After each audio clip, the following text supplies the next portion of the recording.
This is the Ninja Creami. I'm about to prepare one of my ice creams, so I'm gonna show you how I do that and give you my honest review after using it for about 2 years. I usually make this same recipe every single time. I start with the Fairlife milk because I like to have a little extra protein.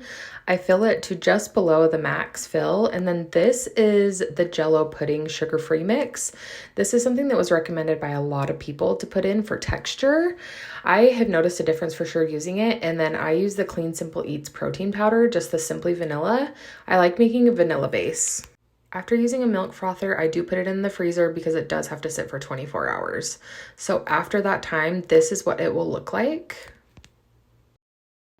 It's the next evening. This has been in the freezer for 24 hours. I'm gonna show you how I mix it all up. I am going to take down the sound because the one thing that I will say about the Ninja Creami is that it is really loud.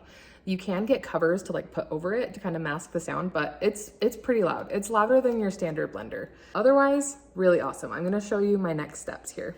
The machine itself is really user-friendly with all the buttons. This is where you put the ice cream into the frozen one, and then you just pop this on top and then put it into the machine. Since I did use a fat-free milk, I am gonna use the light ice cream setting. And here I am gonna show you how loud it is. After you spin it once, I always open it just to see if it needs to be spun again. I always do a respin, but I do scrape the sides down because I think that helps. So put it back in and then click the respin button, and then that will just make it a little bit better of a texture.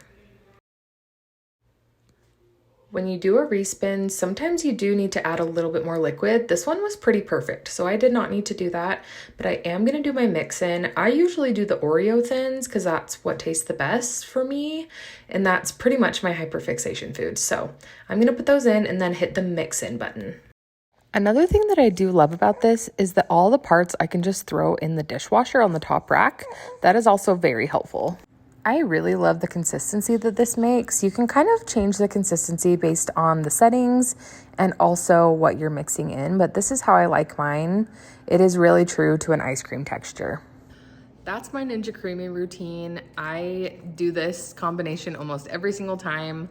It's a great way to get an extra dose of protein in if you're on a health journey or you just love ice cream, but you want a reason to have it every night without feeling guilty. There's only 2 drawbacks, is A, how loud it is, and B, that it takes 24 hours. Otherwise, it's a really great product and I would recommend.